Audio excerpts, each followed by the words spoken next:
ভাই এটা তো ন্যাশনাল আইডি, এটা ন্যাশনাল আইডি। আপনার পেপারসটা দিন প্লিজ। জি ভাইয়া, আপনার ড্রাইভিং লাইসেন্সটা। হ্যাঁ ওকে, থ্যাংক ইউ। আপনার সব কিছু ওকে।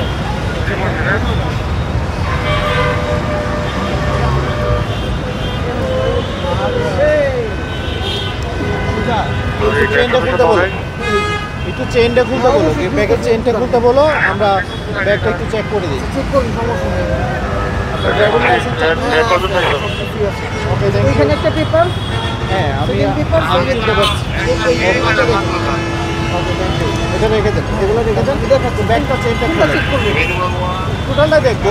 টোটালটাই দেখবো। জি ভাইয়া। হেলমেট, এটা হেলমেট। এই হেলমেট কেন আপনার এখানে? কোথায় এটা হেলমেটটা কেন? মানে এটা হচ্ছে ওইখানে নিলে ময়লা হয়ে যায়, যার জন্য আমি ব্যাগে কিনে। Okay thank you. এর আগে আমি এই পোশাক দেখি নাই, এখন খুবই ভালো লাগতেছে। তারা সমাজসেবায় অনেক নিয়োজিত, আমার অনেক ভালো লাগতেছে।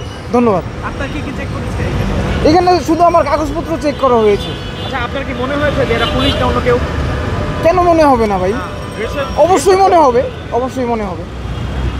আমি বললাম যে আপনাকে মনে, হ্যাঁ অবশ্যই মনে হবে, কেন মনে হবে না? তারা আমাদেরকে সেফটি দেয়, প্লাস আমাদের হঠাৎ করে নতুন পোশাকে দেখেছেন পুলিশ কিনা? হ্যাঁ আমি তাদেরকে শুভেচ্ছা জানাই নতুন পোশাকের জন্য, কারণ আমি জানি না কি কারণে নতুন পোশাক করা হয়েছে। প্রশ্ন হচ্ছে আপনি নতুন পোশাকে হঠাৎ দেখে বিব্রত হয়েছেন কিনা? না না না না, আমি আনন্দিত হয়েছি। চিনতে কষ্ট হয়েছে কিনা? না, চিনতে আমার কোনো কষ্ট হয়নি। কিভাবে বুঝেছেন পুলিশ?